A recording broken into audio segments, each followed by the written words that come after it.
Indian automotive ഇൻഡസ്ട്രിയിൽ വളരെ trending ആയ ഒരു വാഹനത്തിൻ്റെ വളരെ ലിമിറ്റഡ് ആയ ഒരു മോഡലിൻ്റെ കൂടെയാണ് ഇപ്പം നമ്മളുള്ളത്. ഡിഫൻഡർ എന്ന് പറയുന്ന പേരിൽ എല്ലാവർക്കും സുപരിചിതമായ വാഹനത്തിൻ്റെ 130 എന്ന് പറയുന്ന വളരെ റെയർ ആയിട്ടുള്ള ഒരു മോഡൽ. കേരളത്തിൽ തന്നെ വളരെ 10-ൽ താഴെ പീസുകൾ മാത്രം അവൈലബിൾ ആയിട്ടുള്ള ഈ വാഹനത്തിൻ്റെ വിശേഷങ്ങളാണ് ഇന്ന് നമ്മൾ പങ്കുവെക്കുന്നത്. എല്ലാ കൂട്ടുകാർക്കും നമ്മുടെ വ്യത്യസ്തമായ മറ്റൊരു വീഡിയോയിലേക്ക് ഹൃദ്യമായ സ്വാഗതം.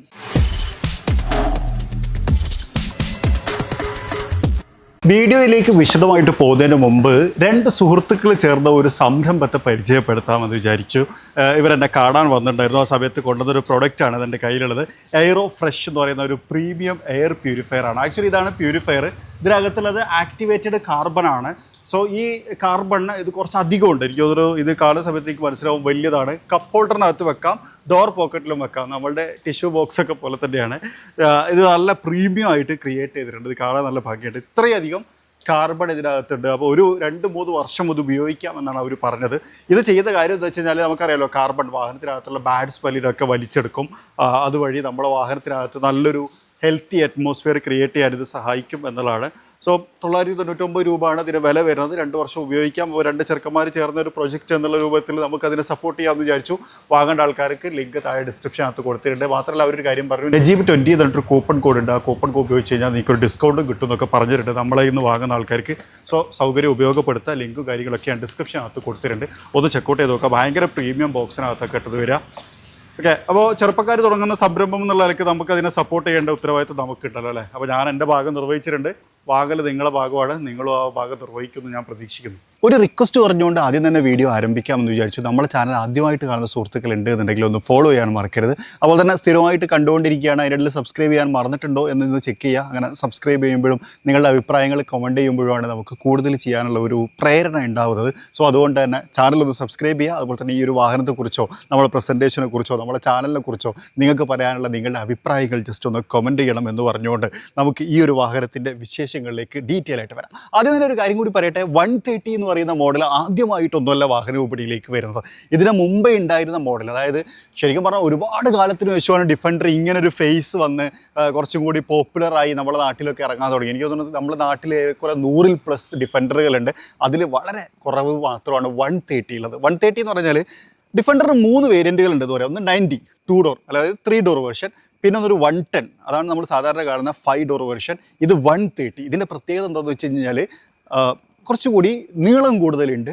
എൻജിൻ പെർഫോമൻസിൽ കാര്യമായ വ്യത്യാസങ്ങളുണ്ട്. അതുപോലെ തന്നെ സീറ്റിൻ്റെ കോൺഫിഗറേഷനിൽ വ്യത്യാസമുണ്ട്. ഓഫ് റോഡ് കേപ്പബിലിറ്റിയിലും ചെറിയ വ്യത്യാസമുണ്ട്. അതൊക്കെയാണ് നമ്മൾ സംസാരിക്കാൻ പോകുന്നത്. സോ അതുകൊണ്ട് തന്നെ ലുക്ക് വൈസ് ഇത് ഫ്രണ്ടിൽ നിന്ന് കാണുന്ന സമയത്ത്, അതായത് നേരെ ഒരു ഡിഫൻഡർ 130-ഉം 110-ഉം അതുപോലെ തന്നെ 90 ഒക്കെ വന്നു കഴിഞ്ഞാൽ പെട്ടെന്നൊരു പക്ഷേ വ്യത്യാസം മനസ്സിലായിക്കൊള്ളുന്നില്ല. കാരണം ഫ്രണ്ട് ഭാഗം ഏറെക്കുറെ സെയിം തന്നെയാണ് എന്നുള്ളതാണ്. ആ ഗ്രില്ലും ഹെഡ് ലാമ്പും അതുപോലെ തന്നെ ആ ഒരു പാർക്കിംഗ് റിലേറ്റഡ് ഏരിയയും അങ്ങനത്തെ കാര്യങ്ങളൊക്കെ തന്നെയും സെയിം തന്നെയാണ്. അതുകൊണ്ട് അതിനെക്കുറിച്ചൊന്നും ഞാൻ ഡീറ്റെയിൽ ആയിട്ട് സംസാരിക്കുന്നില്ല. പക്ഷേ ഈ വാഹനത്തിലേക്ക് വരുന്ന സമയത്ത് കുറച്ച് എലമെൻറ്റുകൾ നമുക്ക് എക്സ്ട്രാ കാണാൻ പറ്റും. ഉദാഹരണത്തിന് ലൈറ്റിൻ്റെ ഭാഗത്തേക്ക് വന്നു കഴിഞ്ഞാൽ, അതുപോലെ തന്നെ ഈ ഒരു സ്നോർക്കൽ ആക്ച്വലി ലാൻഡ് റോവറിൻ്റെ കമ്പനി സ്നോർക്കലാണ്. അതുകൊണ്ട് തന്നെ അതിൻ്റെ ഫിറ്റ് ആൻഡ് ഫിനിഷ് നല്ല ഭംഗിയുണ്ട്. ഞാൻ വന്നപ്പോൾ ആദ്യം ശ്രദ്ധിച്ചിട്ടുണ്ടായിരുന്നൊരു കാര്യം കൂടി അതായിരുന്നു. കമ്പനി കൊടുക്കുന്നതാണ്. അതുകൊണ്ട് തന്നെ ശരിക്കും ഈ ഒരു ബോഡി പാറ്റേണിനോട് മാച്ച് ആയിട്ടാണ് ഇത് ക്രിയേറ്റ് ചെയ്തേക്കുന്നത്. Very interesting. ഈ ഭാഗത്താണ് ഇതിൻ്റെ വെൻറ്റും കാര്യങ്ങളൊക്കെ വരുന്നത് കേട്ടോ. യെസ്, അപ്പം ഇത് ലാൻഡ് റോവറിൻ്റെയാണ്. പക്ഷേ ആ മുകളിൽ കൊടുത്തേക്കുന്നതൊക്കെ പ്ലംബ് എന്ന് പറയുന്ന കമ്പനീൻ്റെ കുറച്ച് കിറ്റുകൾ ചെയ്തിട്ടുണ്ട്. ഇപ്പോൾ ഈവൻ ഈ ഒരു ഹുഡിൻ്റെ ഭാഗത്തേക്ക് വന്നു കഴിഞ്ഞാലും നമുക്ക് ആ ഒരു കളർ ടോൺ ഡിഫറൻസും ഫീൽ ചെയ്യുന്നുണ്ട് എന്നുള്ളതാണ്. സോ ഇതാണ് പ്രധാനമായിട്ടും ഫ്രണ്ടിലുള്ള വ്യത്യാസം. പക്ഷേ ഡിഫൻഡർ 130ലേക്ക് വരുന്ന സമയത്ത് അതിൻ്റെ പ്രധാനപ്പെട്ട ഹൈലൈറ്റ് എന്താണെന്ന് ചോദിച്ചു കഴിഞ്ഞാൽ ഇതാണ്. 5385 മില്ലിമീറ്ററാണ് ഈ വാഹനത്തിൻ്റെ ലെങ്ത്ത് വരുന്നത്. സാധാരണ ഡിഫൻഡർ 110 5036 സംതിങ് മില്ലിമീറ്ററാണ് വരുന്നത്. അതായത് സാധാരണ ഒരു ഡിഫൻഡറിനേക്കാളും, അതായത് 110-നേക്കാളും 385 മില്ലിമീറ്റർ ഈ വാഹനം നീളം കൂടുതലുണ്ട് എന്നുള്ളതാണ്. സോ ആ നീളം കൂടുതൽ എവിടെയാണെന്ന് ചോദിച്ചു കഴിഞ്ഞാൽ എല്ലാവരും നമ്മൾ എക്സ്പെക്ട് ചെയ്യുന്ന സാധാരണ വണ്ടിയിലൊക്കെ വരൽ വീൽ ബേസിൻ്റെ കാര്യത്തിലാണ്. പക്ഷേ 110-ഉം ഈ മോഡലും കൂടി നോക്കുന്ന സമയത്ത് 3026 mm ആണ് ഇതിൻ്റെ വീൽ ബേസ് വരുന്നത്. അതായത് വീൽ ബേസിൻ്റെ കാര്യത്തിൽ കാര്യമായിട്ടുള്ള ചേഞ്ചുകളൊന്നും തന്നെ വന്നിട്ടില്ല. പക്ഷേ എക്സ്റ്റൻഷൻ വന്നേക്കുന്നത് ആക്ച്വലി ഈ ഒരു ഭാഗത്താണ്. ഇങ്ങോട്ടാണ് ഇത് ശരിക്കും എക്സ്റ്റെൻഡ് ചെയ്തേക്കണേ. അതായത് ഈ ഒരു ഭാഗം ഉണ്ടോ, ഇത് പറഞ്ഞാൽ കുറച്ചുകൂടി നീളം കൂടുതൽ കാണാം. ഇതൊക്കെ പ്ലംബിൻ്റെ കേട്ടോ. ഈ ഒരു സ്റ്റെയർ ആക്സറീസിൻ്റെ ഭാഗമായിട്ട് ചെയ്തേക്കണം. അതുപോലെ തന്നെ റൂഫ് റെയിലൊക്കെ ഒരു ശരിക്കും പറഞ്ഞു കഴിഞ്ഞാൽ ഒരു M1 അല്ലേ. ആ ഒരു റൂഫ് റെയിലും കാര്യങ്ങളൊക്കെയാണ് ചെയ്തേക്കുന്നത്. അപ്പോൾ പ്രധാനമായിട്ടുള്ള മറ്റൊരു വ്യത്യാസം ഈ ലെങ്ത് ആണ്. ഇനി അത് മാത്രമല്ല കേട്ടോ, പ്ലംബിൻ്റെ കുറച്ചധികം ആക്സസറീസ് ഇവർ ചെയ്തിട്ടുണ്ട്. ഒന്ന് നമ്മുടെ സ്റ്റെപ്പ്, ഇപ്പോൾ വാഹനത്തിനകത്തേക്ക് കയറാൻ എന്തായാലും ഒരു സ്റ്റെപ്പ് ആവശ്യമുണ്ട്. സോ അവരത് പ്ലംബിൻ്റെ ചെയ്തേക്കുന്നത്. പ്ലംബ് അധികം ചെയ്യൽ വളരെ കുറവാണ്. നൈസ്. അതുപോലെ ഈ ഒരു ഭാഗം ഉണ്ടാകും ഒക്കെ പ്ലംബിൻ്റെ ഒരു എലമെൻറ്റുകളാണ് കൊടുത്തേക്കുന്നത് എന്നുള്ളതാണ്. ഇനി നമുക്ക് റിയർ പ്രൊഫൈലിലേക്ക് വരാം. റിയർ പ്രൊഫൈലിലേക്ക് വരുന്ന സമയത്ത് ഒരുപാട് കാര്യങ്ങൾ പ്ലംബിൻ്റെ ഇവർ ചെയ്തിട്ടുണ്ട്. അതിന് മുമ്പ് ഡോറ് തുറന്നു കഴിഞ്ഞാൽ ഈ ഡോറിൻ്റെ ഏറ്റവും വലിയ പ്രത്യേകത എന്താ പറയുക, ഒരു മോട്ടറൈസ്ഡ് ഡോറാണ്. ഇപ്പോൾ ഇത്ര തുറന്നു കഴിഞ്ഞാൽ ഇവിടെ നിൽക്കും. സാധാരണഗതിയിൽ ഇത്രയും വലിയൊരു വീലോടെ വെച്ച് കഴിഞ്ഞാൽ ഇതിൻ്റെ വെയിറ്റ് കാരണം ഇത് ഓട്ടോമാറ്റിക് തുറക്കാറുണ്ട്. ഇപ്പോൾ നമ്മൾ ചില മോഡലൊക്കെ റിവ്യൂ ചെയ്യുന്ന സമയത്ത് നമ്മൾ പലപ്പോഴും പറയുന്നുണ്ട്. പക്ഷേ ഇതിൻ്റെ പ്രത്യേകത ഇത് എവിടെയാണോ നിൽക്കുന്നത് അവിടെ നിന്നോളും കേട്ടോ, അങ്ങോട്ടോ ഇങ്ങോട്ടോ പോകില്ല. എന്തുകൊണ്ടാണ് ഇങ്ങനെ ഇത് കൊടുത്തേക്കണമെന്ന് ചോദിച്ചു കഴിഞ്ഞാൽ ഓഫ് റോഡ് പർപ്പസിനാണ് മെയിൻലി. കാരണം ഇപ്പോൾ നമ്മളൊരു ഓഫ് റോഡ് പോയി കഴിഞ്ഞാൽ അവിടെ ഇങ്ങനെ സ്ട്രൈറ്റ് ആയിട്ട് തന്നെ വണ്ടി നിന്നോളണമെന്നൊന്നുമില്ല. പല ചെരിഞ്ഞിട്ടായിരിക്കും നിൽക്കുന്നുണ്ടാവുക, കുത്തിനായിരിക്കും നിൽക്കുന്നുണ്ടായിരിക്കുക. അപ്പോൾ അങ്ങനെയൊക്കെ സമയത്ത് നമുക്ക് എന്തെങ്കിലും സാധനങ്ങളൊക്കെ എടുക്കാൻ വേണ്ടിയിട്ട് ഡോറ് തുറന്നു കഴിഞ്ഞാൽ അത് ഒന്നാകാണ്ട് പോവുകയാണെങ്കിൽ പോയിട്ട് മരത്തം മേടിക്കും, മലം മേടിക്കും, എന്തുമേലൊക്കെ ഇടിക്കും. സോ ആ ഒരു പരിപാടി ഒഴിവാക്കാൻ വേണ്ടിയിട്ടാണ് ഡിഫൻഡർ ഇങ്ങനെ ചെയ്തേക്കുന്നത്. ഇത് ആക്ച്വലി വളരെ നല്ലൊരു മൂവായിട്ട് എനിക്ക് തോന്നി. ഇനി ബൂട്ട് സ്പേസിനെ കൂടി പറയാം. ഇതിപ്പോൾ ആക്ച്വലി യൂസ് ചെയ്യുന്ന വണ്ടി കേട്ടോ, അതുകൊണ്ട് ഇതിൽ സാധനങ്ങളുണ്ട്. അപ്പോൾ എളുപ്പമാണ് പറയാൻ. ഒരു 300 ലിറ്ററോളം ബൂട്ട് കപ്പാസിറ്റി ഉണ്ട് എന്ന് പറയാം. ഇത് ഫോൾഡ് ചെയ്ത് കഴിഞ്ഞാൽ നമുക്കൊരു 1200 ലിറ്റർ ബൂട്ട് കപ്പാസിറ്റി ആക്ച്വലി നമുക്ക് കിട്ടും എന്നുള്ളതാണ്. ഇതൊരു 7 സീറ്ററാണ്, അതുകൊണ്ടാണ് ഇത്ര കുറവ്. അപ്പോൾ ഈ ബാക്കിലത്തെ സീറ്റ് മടക്കി വെച്ച് കഴിഞ്ഞാൽ ധാരാളം സ്പേസ് കിട്ടും. പിന്നെ ഇതൊക്കെ ഒരു യൂട്ടിലിറ്റി ഏരിയ. ഇതൊക്കെ നമ്മൾ ഓൾറെഡി ഡിഫൻഡർ 110 വീഡിയോയിൽ ഡീറ്റെയിൽ ആയിട്ട് പറഞ്ഞിട്ടുണ്ട്. സോ അതുകൊണ്ട് ബോർ അടിപ്പിക്കുന്നില്ല. മാത്രമല്ല ഇതിനകത്ത് പറയാൻ നമുക്ക് കുറേ കാര്യങ്ങൾ വേറെയുണ്ട്. അപ്പോൾ നമുക്ക് ഡോർ ക്ലോസ് ചെയ്യാം. യെസ്. ഇനി ഇതാ ഇവിടെ ഇതൊരു പ്ലംബ് ആക്സറിയാണ്, ഒരു സ്റ്റോറേജ് സ്പേസ്. ഇതിനകത്ത് നമുക്ക് കുറച്ച് സാധനങ്ങളൊക്കെ വെക്കാം. എസ്പെഷ്യലി ഇപ്പോൾ നമ്മൾ ട്രിപ്പൊക്കെ പോകുകയാണെന്നുണ്ടെങ്കിൽ സ്പൂണ്, കയ്യിലുകൾ, അങ്ങനത്തെ സാധനങ്ങൾ, കത്തി, അങ്ങനത്തെ ഒക്കെ വെക്കാം. ടൂളുകൾ വെക്കാം. അതിന് പറ്റിയ ഒരു സെറ്റപ്പാണ്. ഇതൊക്കെ ലോക്ക് ചെയ്യാം കേട്ടോ, സേഫ്റ്റി പരമായിട്ട്. ഇനി ഇങ്ങോട്ട് വരാം. ഇങ്ങോട്ട് വന്നു കഴിഞ്ഞാൽ നമുക്ക് ഇവിടെ തുറന്നിട്ട് ഇത് ഓപ്പൺ ആക്കി കഴിഞ്ഞ് കഴിഞ്ഞാൽ യെസ്, ഇവിടെ നമുക്കൊരു ടേബിൾ ഉണ്ട്. ലാപ്ടോപ്പ് യൂസ് ചെയ്യാം, കട്ടിംഗ് ടേബിളായിട്ട് യൂസ് ചെയ്യാം, സാധനങ്ങൾ വെക്കാം. ഇനി ഇതിൻ്റെ ഉൾഭാഗത്തേക്ക് വന്നു കഴിഞ്ഞാൽ യെസ് ആണ്ടാ വേറൊരു സ്റ്റോറേജ് സ്പേസ് ഉണ്ട്. ഇവിടെ നമുക്ക് മല്ലിപ്പൊടി, മഞ്ഞപ്പൊടി സാധനങ്ങളൊക്കെ വേണമെങ്കിൽ വെക്കാം. എന്തും വെക്കട്ടെ, നമ്മളെ ഇഷ്ടത്തിന് എന്തും വെക്കാം. ഞാൻ വെറുതെ തമാശക്ക് പറഞ്ഞേക്കാനാണ്. ഇതൊക്കെ ശരിക്കും പറഞ്ഞാൽ പ്ലംബിൻ്റെ ആക്സറിയാണ് ഇവരിത് ചെയ്തേക്കുന്നതാണ്. എനിക്ക് തോന്നുന്നത് അത്യാവശ്യം നല്ല എക്സ്പെൻസീവ് ആട്ടോ. യെസ്, ഇതൊക്കെ നോക്കിയാൽ ഒരു കാർബൺ ഫൈബർ എലമെൻറ്റിലാണ് ചെയ്തേക്കുന്നത്. പ്ലംബ് M1 എന്ന് പറഞ്ഞ ബാഡ്ജും കാര്യങ്ങളൊക്കെ നമ്മൾ അപ്പുറത്തെ സൈഡിൽ കണ്ട അതേപോലത്തെ ഒരു സ്റ്റോറേജ് സ്പേസ് ഇതാ ഇവിടെയും കൊടുത്തിട്ടുണ്ട് കേട്ടോ. 2 സൈഡിലും ഉണ്ട്. അപ്പോൾ 2 സൈഡിലും സ്റ്റോറേജ് സ്പേസും ആയി, പിന്നെ അതിൻ്റെ ഒരു ബ്യൂട്ടിയും കൂടി വന്നല്ലോ അല്ലേ, നല്ല ഒരു ഭംഗിയും കൂടി ജനറേറ്റ് ആയിട്ടുണ്ട് എന്നുള്ളതാണ്. യപ്പ്, മോൾ ഭാഗം നോക്കിയാൽ സ്പോയിലറിൻ്റെ ഭാഗത്തും നമുക്ക് പ്ലംബിൻ്റെ ഒരു ആക്സറീസ് കാർബൺ ഫൈബറിനകത്ത് നല്ല ഭംഗിയുണ്ട് ആക്ച്വലി അത് കാണാൻ അല്ലേ. അത് മൊത്തം ഇങ്ങനെ കവർ ചെയ്ത് നിൽക്കണു. അതുപോലെ തന്നെ ഒരു എയർ വെൻറ്റ് പോലത്തെ ഈ ഒരു സിസ്റ്റമൊക്കെ നൈസ്. എല്ലായിടത്തും പ്ലംബ് എഴുതി വെച്ചിട്ടുണ്ട്, വഴി മാറി പോകണ്ടെന്ന് വിചാരിച്ചിട്ടാണ് തോന്നുന്നത്. എനിക്ക് ഈ ഡോർ ഭയങ്കര ഇഷ്ടമാണ്, കാരണം ഇലക്ട്രിക്കലി ഓപ്പറേറ്റ് ചെയ്യുന്നതുകൊണ്ട് തന്നെ അടിപൊളിയാണ്. ഇനി നേരെ ഇപ്പുറത്തെ സൈഡിലേക്ക് വരുന്ന സമയത്ത് ഇവിടെ നമുക്കൊരു ബോക്സും കൂടി പ്ലംബിൻ്റെ ആക്സറി ആയിട്ട് കൊടുത്തിട്ടുണ്ട്. ഇതൊക്കെ റിമൂവ് ചെയ്യാം, ഞാൻ റിമൂവ് ചെയ്ത് കാണിക്കുന്നില്ല. ഇനി ഇവിടേക്ക് വന്നു കഴിഞ്ഞാൽ ഇവിടെ നമുക്കൊരു കട്ടിംഗ് ടേബിൾ പോലത്തെ സാധനം ഉണ്ട് കേട്ടോ. ഇതെനിക്ക് തോന്നുന്നു ഊരിയിട്ടെടുക്കാം കേട്ടോ. ഇത് ടേബിളാണ് കേട്ടോ, നിർത്തിയിട്ട് നമുക്ക് നിലത്ത് വെക്കാൻ പറ്റുന്ന സെറ്റപ്പാണ് കൊടുത്തേക്കണേ. അതിനകത്ത് 4 ഇതൊക്കെ ഉണ്ട്, മറ്റേ എന്താ പറയുക കാല്. അപ്പോൾ നമുക്ക് പുറത്ത് നിർത്തി വെക്കാൻ പറ്റുന്ന തരത്തിലാണ് ക്രമീകരിച്ചുള്ളത്. അതേപോലെ ഇതിനുള്ളിലേക്ക് ലോക്കാക്കി വെക്കാം. ഇതും കീട്ട് ലോക്ക് ചെയ്യട്ടോ, അപ്പോൾ ആർക്കും തുറക്കാനൊന്നും പറ്റില്ല. ഇനി ഇവിടെ ഒരു സെറ്റപ്പ് കൂടി ഉണ്ട് കേട്ടോ. യെസ്, ഇത് നമുക്കൊരു റാക്കായിട്ടൊക്കെ യൂസ് ചെയ്യുകയും ചെയ്യാം എന്നുള്ളതാണ്. വെരി ഇൻട്രസ്റ്റിംഗ് അല്ലേ. യെസ്, മൊത്തത്തിലൊരു സംഖ്യ ആയിട്ടുണ്ടായിരിക്കും ഇതൊക്കെ കൂടി ചെയ്യാമെന്നുള്ളതാണ്. ഇനി നമുക്ക് 3rd റോ 2nd റോ എല്ലാം കവർ ചെയ്യാൻ പറ്റുന്ന തരത്തിൽ ബാക്കിലത്തെ ഡോർ ഒന്ന് ഓപ്പൺ ചെയ്യാം. ഇതൊക്കെ തന്നെ സെയിം ആട്ടോ, നമുക്കങ്ങനെ കാര്യമായിട്ടുള്ള വ്യത്യാസങ്ങളൊന്നും ഇതിനകത്ത് പറയാനില്ല. കയറിയിരിക്കുമ്പോൾ ഒരു പവറിന് വേണ്ടിയിട്ട് നമുക്ക് സ്റ്റെപ്പിൽ കയറിയിട്ട് ഇറക്കാം. യെസ്, വിശാലമായിട്ടിരിക്കാം, കംഫർട്ടബിളാണ്, നല്ല ലെഗ് സ്പേസും കാര്യങ്ങളൊക്കെ ഉണ്ട്. യെസ്, ഇവിടെ നമുക്ക് C type charging port, ventilation control, AC vent തുടങ്ങിയിട്ടുള്ള കാര്യങ്ങളൊക്കെ കാണാം. ഹാൻഡ് റെസ്റ്റും കൊടുത്തിട്ടുണ്ട്. ഇതൊക്കെ നേരത്തെ ഉള്ളത് തന്നെയാണ്, അങ്ങനെ കാര്യമായിട്ട് പറയുന്നില്ല. ഇനി നേരത്തെ ഉള്ള ഡിഫൻഡറിൽ ഇല്ലാത്തൊരു കാര്യവും ഒരു കാഴ്ചയുമാണ് ഞാൻ കാണിക്കാൻ പോകുന്നത്. 3rd റോയിലേക്കുള്ള access. ആക്ച്വലി ഇവിടെ നിന്ന് പിടിച്ചിട്ട് ഇങ്ങോട്ട് തള്ളി കൊടുത്തു കഴിഞ്ഞാൽ നമുക്ക് ഇങ്ങോട്ട് കയറാനുള്ളൊരു ഗ്യാപ്പ് വരും. എന്നിട്ട് നമുക്കിത് വഴി എന്ത് ചെയ്യാം, കയറാം. യെസ്, വാവ്, ഫ്ലാറ്റാണ്. അതായത് കുറേ ദൂരമൊക്കെ ഇരിക്കാൻ പറ്റുമെന്ന് വെച്ച് കഴിഞ്ഞാൽ ബുദ്ധിമുട്ടായിരിക്കും ചിലപ്പം, പക്ഷേ ലെഗ് റൂം ഉണ്ട് കേട്ടോ. ഇത് കുറച്ചും കൂടി ബാക്കൊക്കെ വരും. കാല് തട്ടണ്ടിയാണ്. ഈ ഒരു പൊസിഷനൊക്കെ നോക്കുന്ന സമയത്ത് കാല് തട്ടിയിട്ടായിരിക്കും നിൽക്കുക. ഇനി സാധാരണ ഒരു സീറ്റിംഗ് പൊസിഷൻ, നേരത്തെ ഞാൻ ഇരുന്ന പൊസിഷനിലേക്ക് ഈ സീറ്റിനെ കൊണ്ടുവരികയാണ്. ഷമ്മാസ് അതിനു വേണ്ടി നമ്മളെ ഹെൽപ്പ് ചെയ്യും. ഓക്കെ, ബാക്കിലേക്ക് ആക്കും കുറച്ചുകൂടി. യെസ്, ഇനി നിർത്തി കഴിഞ്ഞാൽ എടാ ഇപ്പം ശരിക്കും പറഞ്ഞാലേ കാല് തട്ടുന്നുണ്ടോ എന്ന് ചോദിച്ചാൽ തട്ടുന്നുണ്ട്. ഒരു വിരലിൻ്റെ ഗ്യാപ്പ് ഇവിടെ ഉണ്ട്, ഒരു വിരലടാ. അപ്പോൾ വേണമെങ്കിൽ കുറച്ചും കൂടി ഇങ്ങനെ ഒക്കെ അല്ലേ ഒന്ന് ഇതാക്കിയിട്ടിരിക്കാം. ഇത് തലൻ്റെ കറക്റ്റ് ബാക്കിൽ വരുന്നുണ്ട്, അതുകൊണ്ട് എനിക്ക് ഇങ്ങനെ ഇരിക്കാനൊക്കെ പറ്റുന്നുണ്ട്. ഹെഡ് റൂം നല്ലോണമുണ്ട്. ഇനി ബാക്കിൽ നമുക്കൊരു സൺ റൂഫ് കൊടുത്തിട്ടുണ്ട്. ഇത് ഓപ്പൺ ആക്കാൻ പറ്റുമെന്ന് എനിക്ക് തോന്നുന്നില്ല, ഓപ്പൺ ആക്കാൻ പറ്റില്ല. ശരിക്കും നേരത്തെ ഇവിടെ ഉണ്ടായിരുന്ന ഒരു വ്യൂ ഏരിയ പോലത്തെ ഒരു സാധനം പകരം ഇങ്ങോട്ട് കൊടുത്തതാണെന്ന് എനിക്ക് തോന്നി. AC വെൻറ്റ് കൊടുത്തിട്ടുണ്ട് കേട്ടോ ബാക്കിലുള്ള ആൾക്കാർക്ക്, very nice. Water bottle holder കൊടുത്തിട്ടുണ്ട്. ഒരു ചാർജിങ് ബോട്ടും കൂടി കൊടുക്കായിരുന്നു തോന്നി. ബാക്കിയെല്ലാം ഇവിടെ ഇതിനകത്ത് കൊടുത്തിട്ടുണ്ട്. ചാർജിങ് ബോട്ട് ഉണ്ട്, C ടൈപ്പ് ഇവിടെ. നൈസ്. ബാക്ക് താൾക്കും മൊബൈൽ ചാർജ് ചെയ്യാം, ഒരു പ്രശ്നമില്ല, നോ ടെൻഷൻ. ഇത് വെച്ചുകൊണ്ട് ഇവിടെ വിസിബിലിറ്റി ഇല്ല, അല്ലെങ്കിൽ ഇവിടെ ശരിക്കും പറഞ്ഞാൽ നല്ലൊരു വിസിബിലിറ്റി കിട്ടും. അത് അപ്പുറത്തേക്ക് നോക്കുന്ന സമയത്ത് ഉണ്ട്. സോ ഒരു അഡൽട്ട് ഫ്രണ്ട്ലി തേർഡ് റോ എന്നാണ് ലാൻഡ് റോവർ ഇതിനെ വിശേഷിപ്പിക്കുന്നത്. അങ്ങനെ നോക്കുന്ന സമയത്ത് ഇത് അഡൽട്ട് ഫ്രണ്ട്ലി തന്നെയാണ്, മാറിപ്പോകാൻ പറ്റില്ല. Okay, nice. വലിയ ആൾക്കാർക്ക് ഇരിക്കാമെന്ന് ചുരുക്കം. ഇനി നമുക്ക് ഇവിടെ നിന്ന് ഇറങ്ങാൻ വേണ്ടിയിട്ട് തന്നെ നമുക്ക് തന്നെ സ്വയം പര്യാപ്തരാവാം, വേറൊരാളുടെ ഹെൽപ്പൊന്നും വേണ്ട. ക്ലോസ് ചെയ്യാനും വേറെ ഹെൽപ്പൊന്നും വേണ്ട. പക്ഷെ നമ്മളത് ടെക്നിക്കലി ഒരാളുടെ ഹെൽപ്പ് കൂടി എടുത്താണ്. ഇവിടെ ഒരു AC വെൻ്റ് കൊടുത്തിട്ടുണ്ട് കേട്ടോ. ഹെഡ് തലക്ക് മുകളിൽ വേണമെങ്കിൽ നമുക്ക് ബാക്കിലേക്ക് കുറച്ച് അടിച്ചു മാറ്റുകയൊക്കെ ചെയ്യാം. അപ്പോൾ കംഫർട്ടബിളി ട്രാവൽ ചെയ്യാൻ പറ്റുന്ന ഒരു തേർഡ് റോ ആണ് 130യുടെ ബാക്കിൽ വരുന്നത്. അതായത് ഭയങ്കര കംഫർട്ടബിൾ എന്നൊന്നും ഞാൻ പറയുന്നില്ല, ലക്ഷോറിയസ്. സെക്കൻഡ് റോ പോലെ എന്തായാലും തേർഡ് റോ ഉണ്ടാവില്ല, പക്ഷേ കമ്പാരിറ്റീവ്ലി കുറച്ചും കൂടി സ്പേഷ്യസ് ആയിട്ടുള്ള ഒരു സ്ഥലം. അതുപോലെ സീറ്റ് കുറച്ച് വലുപ്പമുണ്ട്, പക്ഷേ ഫ്ലാറ്റ് ബെഞ്ചാണ് കൊടുത്തേക്കുന്നത്. ഇനി നമ്മൾ ഫ്രണ്ട് സൈഡിലേക്ക് വരികയാണ്. ഫ്രണ്ട് സൈഡിലേക്ക് വരുന്ന സമയത്ത് ഒരു കാര്യം പറയാനുള്ളത് വെച്ച് കഴിഞ്ഞാൽ, നേരത്തെ നമ്മൾ പലപ്പോഴായിട്ട് ഇതിൻ്റെ ഫ്രണ്ട് സൈഡ് എക്സ്പ്ലെയിൻ ചെയ്തിട്ടുണ്ട്, അതുകൊണ്ട് തന്നെ വീണ്ടും ഞാനത് റിപ്പീറ്റ് ചെയ്ത് പറയുന്നില്ല. ഇപ്പോൾ നമ്മൾ 110 വീഡിയോ കണ്ടു കഴിഞ്ഞാൽ നിങ്ങൾക്കത് കുറച്ചും കൂടി ഡീറ്റെയിൽ ആയിട്ട് മനസ്സിലാക്കാൻ പറ്റും. ഓരോ കാര്യങ്ങളും നമ്മൾ പറയുന്നുണ്ട്. ഇവിടെ ഒരു പ്ലംബ് എലമെൻറ്റുകൾ നമുക്ക് കാണാൻ പറ്റും. അതാണ് ഫ്രണ്ടിലുള്ളൊരു വ്യത്യാസം. പ്ലംബ് എന്നൊക്കെ എഴുതി കാണാം. അതുപോലെ തന്നെ ഈ ബട്ടൺസ് കാര്യങ്ങളൊക്കെ ഒരു ആക്സറൈസ് ചെയ്താണ്. 12 വോൾട്ടിൻ്റെ ചാർജിങ് സോക്കറ്റ്, അതുപോലെ തന്നെ ഈ ബട്ടൺസൊക്കെ നോക്കിയാൽ ഇതൊക്കെ ലൈറ്റിൻ്റെ കൺട്രോളുകളാണ്. കുറേ ആക്സറൈസ് ചെയ്തിട്ടുണ്ടല്ലോ, അതൊക്കെയാണ് ഇതിൽ ചെയ്തിട്ടുള്ളത്. പിന്നെ ഈ ഒരു എലമെൻറ്റ് ഇതൊക്കെ എന്ന് പറഞ്ഞാൽ മൾട്ടി ഫംഗ്ഷനിങ് ആണ്. ഇതിപ്പോൾ ഫാനിൻ്റെ സ്പീഡാണ് കൺട്രോൾ ചെയ്യുന്നത്.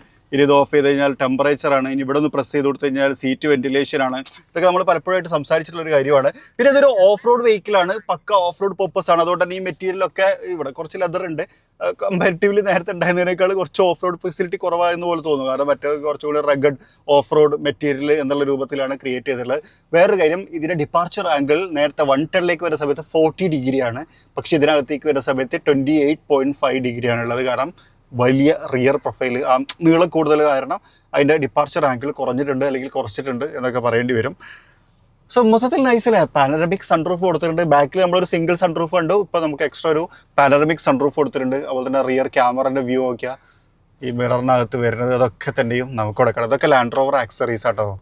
സൺഗ്ലാസ് ഒക്കെ ഉള്ള എല്ലാത്തിലും സൺഗ്ലാസ് ഉണ്ട്. ഇവിടെ സൺഗ്ലാസ് വെച്ചിട്ടുണ്ട്. ഓക്കെ, ഇതൊരു സൺഗ്ലാസ് ഹോൾഡർ ആക്സറീസ് ആണ്. ഇനി വേറൊരു കാര്യം പറയാം, സ്റ്റിയറിംഗ് വീല്. സാധാരണ കാണുന്ന സ്റ്റിയറിംഗ് വീലിന് വ്യത്യാസമുള്ളൊരു സ്റ്റിയറിംഗ് വീലാണ്, കാരണം ഇത് പ്ലംബിൻ്റെയാണ്. പ്രത്യേകം പറയേണ്ടല്ലോ, വേണ്ടോ. ഒരു ആമഡ് ഫീല് ശരിക്കും പ്ലംബ് നമുക്ക് തരുന്നുണ്ട്. ഇപ്പോൾ ഈവൺ ഈ സ്റ്റിയറിംഗ് വീലിലൊക്കെ ആണെങ്കിലും വേണ്ടോ, ആ ഒരു എലമെൻറ്റുകളൊക്കെ നല്ല ഭംഗിയുണ്ട്. ഇനി ഇതിലേക്ക് വന്ന സമയത്ത് ഒരു കസ്റ്റമൈസേഷനും കൂടി കൊണ്ടുവന്നിട്ടുണ്ട്. ഹീറ്റഡ് സ്റ്റിയറിംഗ് വീൽ ആക്കിയിട്ടുണ്ട് എന്നുള്ളതാണ്. സോ അതും ഇതിൻ്റെ കൂടെ വന്നിട്ടുള്ള ഒരു ചേഞ്ചാണ് പ്ലംബിൻ്റെ കൂടെ എന്ന് പറയുന്നത്. അതായത് ഒരു അഡീഷൻ എന്ന് പറയാം. ബാക്കിയൊക്കെ തന്നെ സെയിം ആണ്. ഇനി ഞാൻ നിങ്ങൾ കാണിക്കാൻ പോകുന്നത് ഇതിൻ്റെ എൻജിൻ റൂമാണ്. സാധാരണ ഡിഫൻഡറിൻ്റെ എൻജിൻ ക്യാബിൻ പോലെ തന്നെയാണ്. ചെറിയ ട്യൂണിങ് ഡിഫറൻസും കാര്യങ്ങളൊക്കെ വന്നിട്ടുണ്ട്. അതിനെക്കുറിച്ച് സംസാരിക്കാം. അത് കഴിഞ്ഞിട്ട് നമുക്കൊന്ന് എക്സ്പീരിയൻസ് ചെയ്ത് നോക്കാം. സാധാരണ 110 ഓടിക്കുന്നത് ഓടിക്കുന്നത് തമ്മിൽ എന്താ വ്യത്യാസമല്ലേ നോക്കണ്ടേ. സോ ഇതാണ് ഇതിൻ്റെ എൻജിൻ ഭാഗം വരുന്നത്. ഇഞ്ചീനിയം എന്നൊക്കെ എഴുതി വെച്ചിട്ടുണ്ട്, ലാൻഡ് റോവർ എന്ന് എഴുതി വെച്ചിട്ടുണ്ട്. അതിൻ്റെ കവറിംഗ് ഒക്കെ കാണാം. 3 ലിറ്റർ ഇൻലൈൻ 6 സിലിണ്ടർ എഞ്ചിനാണ് ഇതിനകത്ത് വരുന്നത്. അതിൻ്റെ 1, 2, 3, 4, 5, 6 ഭാഗങ്ങൾ ഇവിടെ കാണാം. ആക്ച്വലി ഇതൊരു 3 ലിറ്ററാണ്. 345 ഹോഴ്സ് പവറാണ് ഇത് ഉൽപ്പാദിപ്പിക്കുന്നത് എന്നുള്ളതാണ്. ഡ്രൈവ് ചെയ്യുന്ന സമയത്ത് എന്തൊക്കെ കാര്യങ്ങളാണ് വരാൻ പോകുന്നത് എന്നുള്ളത് നമുക്ക് ഡ്രൈവ് ചെയ്യുന്ന സമയത്ത് കാര്യമായിട്ട് സംസാരിക്കാം അല്ലേ. അപ്പോൾ ഇത് ക്ലോസ് ചെയ്യാം. ഹൈഡ്രോളിക് സ്ട്രട്ടും കാര്യങ്ങളൊക്കെ കൊടുത്തിട്ടുണ്ട്. സോ അതുകൊണ്ട് തന്നെ ഈസി ടു ഓപ്പറേറ്റ് ആണ്. അങ്ങനെ നമ്മൾ 130 ഒന്ന് എക്സ്പീരിയൻസ് ചെയ്യാൻ വേണ്ടി എടുത്തിരിക്കുകയാണ്. ശരിക്കും പറഞ്ഞു കഴിഞ്ഞാൽ ഡിഫൻഡറിനകത്ത് എപ്പം കയറി ഇരുന്ന് ഇത് ലിഫ്റ്റ് ചെയ്ത് ഇതിനകത്ത് എയർ സസ്പെൻഷൻ ആട്ടോ. രണ്ടിനകത്തും 130-കകത്തും ഇതിനകത്തും എയർ സസ്പെൻഷൻ കൊടുത്തിട്ടുണ്ട്. രണ്ടിനകത്തും ഡ്രൈവ് ചെയ്യുന്ന സമയത്ത് ആദ്യം വരുന്ന ഫീൽ എന്താണെന്ന് വെച്ച് കഴിഞ്ഞാൽ ശരിക്കും ഒരു ആനപ്പുറത്ത് കയറിയിരിക്കുന്ന പോലത്തെ ഒരു ഫീൽ വരും. കാരണം അത്രയും ഉയർന്ന സീറ്റിംഗ് പൊസിഷനാണ്.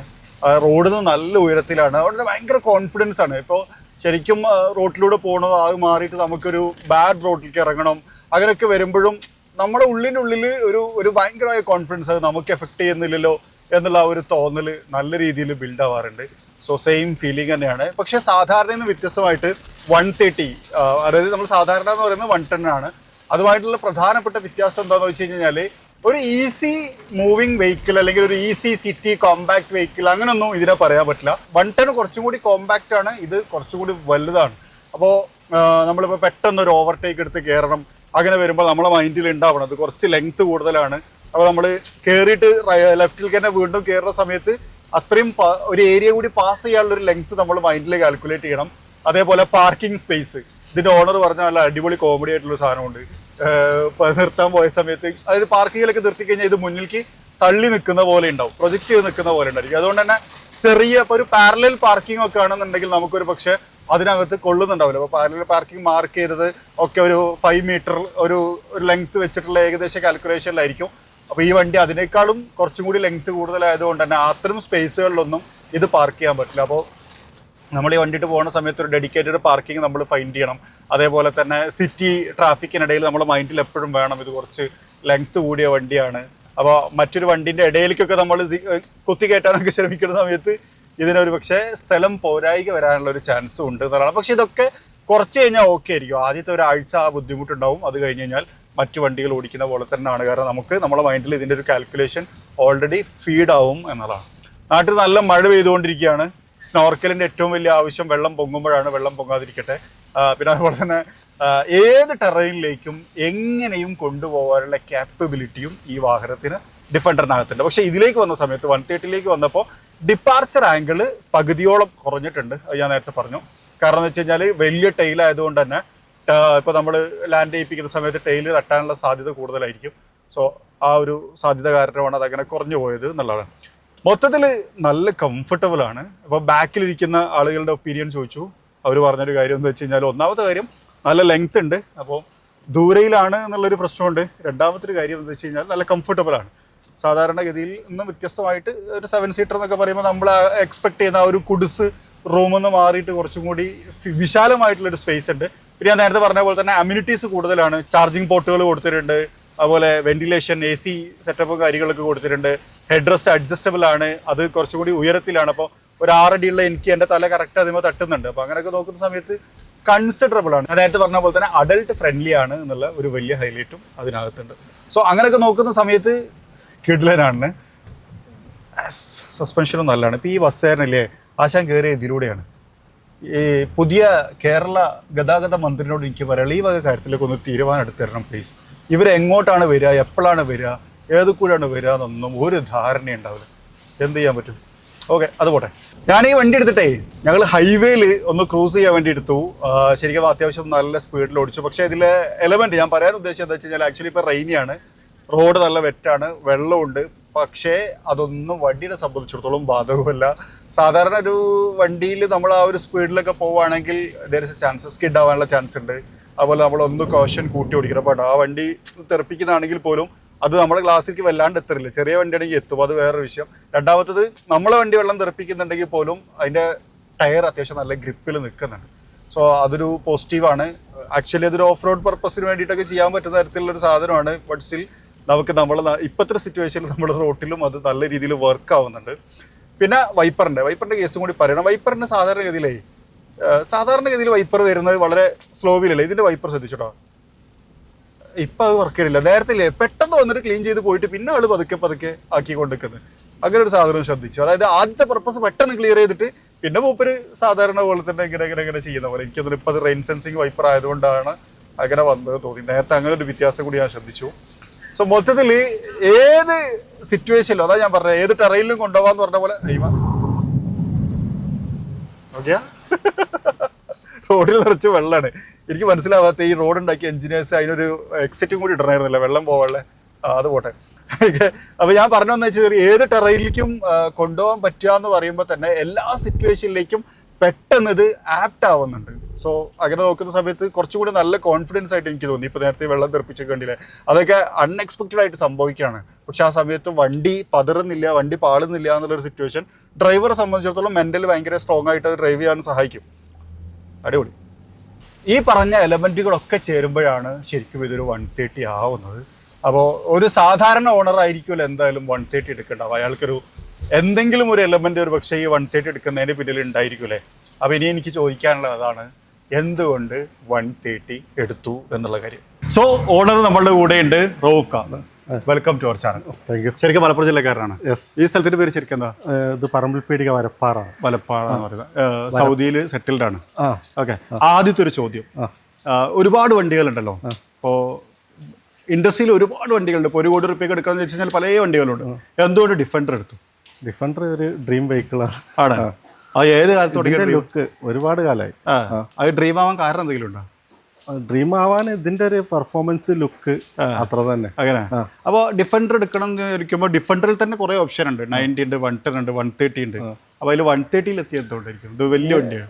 130 ആണ് എനിക്കൊരു ഇതായിട്ട് തോന്നിയത്. 110 നമുക്ക് പകുതിക്കൽ വെച്ച് മുറിച്ച ഒരു ഫീല് വരുന്നുണ്ട്. പിന്നെ ഫാമിലി കുറച്ച് വലിയ ഫാമിലിയാണ്. അപ്പോൾ അവരൊക്കെ എടുക്കണമെന്ന് വിചാരിച്ചു. ഇതിൽ ഏറ്റവും ഇഷ്ടപ്പെട്ട കാര്യം എന്താണ് ഡിഫൻഡറിനകത്ത്? വണ്ടിയിൽ പെർഫോമൻസ്, യാത്രാ സുഖം, കാര്യങ്ങൾ. എവിടെ എത്ര ദൂരം വരും? ഒറ്റ സ്ട്രെച്ചിലൊക്കെ എത്ര ദൂരം വരെയൊക്കെ പോയിട്ട്? ഇപ്പോൾ ലാസ്റ്റ് ഈ ഒരാഴ്ച മുന്നേ ഒരു 3000 കിലോമീറ്റർ ഓടി. ഒറ്റ സ്ട്രെച്ചിൽ ബാംഗ്ലൂര്, മദ്രാസ്, ഹൈദരാബാദ് അങ്ങനെ കറങ്ങി. അടിപൊളി. അപ്പോൾ യാത്ര കംഫർട്ടിന്റെ കാര്യത്തിൽ ഫാമിലി ആയിട്ടായിരുന്നു പോയി. ബാക്ക് സീറ്റിൽ എപ്പോഴെങ്കിലും ഇരുന്നിട്ടുണ്ടോ? ബാക്ക് സീറ്റിൽ സെൻട്രൽ സീറ്റിൽ ഇരുന്നിട്ടുണ്ട്. അതിന്റെ ബാക്കിലേക്ക് പോയിട്ട്? അതിന്റെ ബാക്കിൽ. ശരിക്കും ഡ്രൈവർ ആണോ അതോ വേറൊരാൾ ഡ്രൈവ് ചെയ്യുമ്പോൾ ഇരിക്കാനാണോ ഇഷ്ടം? എനിക്ക് പൊതുവെ ഡ്രൈവ് ചെയ്യാനാണ് ഇഷ്ടം. ഇപ്പൊ കുറെ വണ്ടികളുണ്ടല്ലോ, എല്ലാത്തിനും നമ്പർ സെയിം ആണ്. 7722. ഇതിന്റെ 7722. അതിനെന്തെങ്കിലും റീസൺ ഉണ്ടോ? ഈവൻ ഒരു ആക്റ്റീവ് എന്തോ ഉണ്ട് അല്ലേ 7722? അല്ല, നമ്മളെ വണ്ടി മൊത്തം അതന്നെ 7722. അതിനെന്തെങ്കിലും പ്രത്യേക? അങ്ങനെ ഒന്നുമില്ല. നമ്മൾ ആദ്യം ഞാൻ സ്വന്തമായിട്ട് എടുത്ത ഒരു വണ്ടിക്ക് 7722 ആയിരുന്നു. അങ്ങനെ പിന്നെ അതിങ്ങനെ. ഏതായിരുന്നു ആദ്യം എടുത്ത വണ്ടി? ഞാൻ സ്വന്തമായിട്ട് എടുത്ത കൊറോള അൾട്ടീസ് ആയിരുന്നു. അതിന് 7722. അത് ഇങ്ങനെ കണ്ടിന്യൂ. ഇപ്പൊ കുറെ വണ്ടികളുണ്ട്. ഇപ്പൊ ഡിഫൻഡർ ഉണ്ട്, ജിംനി ഉണ്ട്, ഥാർ ഉണ്ട്, ആക്റ്റീവ് ഉണ്ട്. വേറെ ഏതൊക്കെ ഉണ്ട്? വേറെ എസ്ക്രോസ് ഉണ്ട്. പിന്നെ ജീപ്പ്. എസ്ക്രോസ് നമ്മളെ ഫാനാണ്. ജീപ്പ് ഉണ്ട്. അതുപോലെ പിന്നെ പിക്കപ്പ് അങ്ങനെയൊക്കെ. ഇതിൽ ഏറ്റവും ഫേവറേറ്റ് വണ്ടി എന്ന് വെച്ച് കഴിഞ്ഞാൽ ഏത് പറയും? ഡിഫൻഡർ ആണ്. ഇമോഷണലി ഏറ്റവും കണക്റ്റഡ് ആയിട്ടുള്ള വണ്ടി ഏതായിരിക്കും? ഇമോഷണലി അൾട്ടീസ് ആണ് ആദ്യം എടുത്തു ആ ഒരു ഇതിന്റെ പുറത്ത്. ഓക്കെ. ഇനിയിപ്പോ ഞാനൊരാള് വിചാരിക്കുകയാണ് നിങ്ങൾക്കൊരു 2 കോടി രൂപ തരികയാണെന്ന് വിചാരിക്കുക. തരില്ല, വിചാരിച്ചാൽ മതി. അങ്ങനെയാണെങ്കിൽ ഏത് വണ്ടി എടുക്കും? ഇനിയിപ്പോ എന്റെ ഒരു മൈൻഡിലുള്ള 911 ആണ്. 911 ഉറപ്പായിട്ടും അത് എടുക്കും. എന്തുകൊണ്ടാണ് 911 എന്ന് പറഞ്ഞൊരു ബെഞ്ച് മാർക്ക് എന്ന് വെച്ചാൽ ഒന്നും കൂടി ഒരു സ്പോർട്ട് ലുക്ക്, സ്പോർട്ടി വണ്ടിനോട് താല്പര്യം. അപ്പൊ ഈ 911 എടുക്കാൻ പോകുമ്പോ വേറെയും കുറെ വണ്ടികൾ ചിലപ്പോൾ ഇങ്ങനെ മനസ്സിൽ വരൂലേ? അങ്ങനെ ഏതെങ്കിലും വന്നിരുന്നോ? ഇപ്പോ മനസ്സിലെന്ന് വെച്ചാല് ഫോർഡ് മസ്താങ് ഉണ്ട്, പിന്നെ GT3 അങ്ങനെയൊക്കെയുള്ള ഉണ്ട്. നോക്കട്ടെ, എല്ലാം നടക്കട്ടെ. അപ്പൊ എന്തായാലും ഒരുപാട് സന്തോഷം. ഞങ്ങൾ ശരിക്കും പറഞ്ഞു കഴിഞ്ഞാല് ഇന്ന് നല്ല മഴയാണ്, മഴയത്താണ് ഷൂട്ട് ചെയ്തുകൊണ്ടിരിക്കുന്നത്. അപ്പോൾ കുറെ അതിൻ്റെതായ ചെറിയ ഗ്ലിച്ചുകളൊക്കെ ഉണ്ട്. പക്ഷെ ശരിക്കും പറഞ്ഞു കഴിഞ്ഞാൽ ഞാൻ ഈ ഷൂട്ടിങ്ങും കാര്യങ്ങളൊക്കെ തുടങ്ങിയിട്ടൊരു 4 വർഷം 5 വർഷത്തോളം ആയിട്ട് വളരെ കുറഞ്ഞ സ്ഥലങ്ങളിൽ മാത്രമാണ് ഫീൽ ലൈക്ക് ഹോം എന്ന് പറയില്ലേ, അങ്ങനത്തെ ഒക്കെ ഒരു അറ്റ്മോസ്ഫിയർ കിട്ടിയിട്ടുണ്ടായിരുന്നത്. സത്യം പറഞ്ഞാൽ ഞങ്ങളിവിടെ രാവിലെ മുതലുണ്ട്, ഇപ്പം ഏകദേശം വൈകുന്നേരമായി. ഞങ്ങളൊരു വീട് പോലെ ആയിരുന്നു എല്ലാ കാര്യങ്ങളും.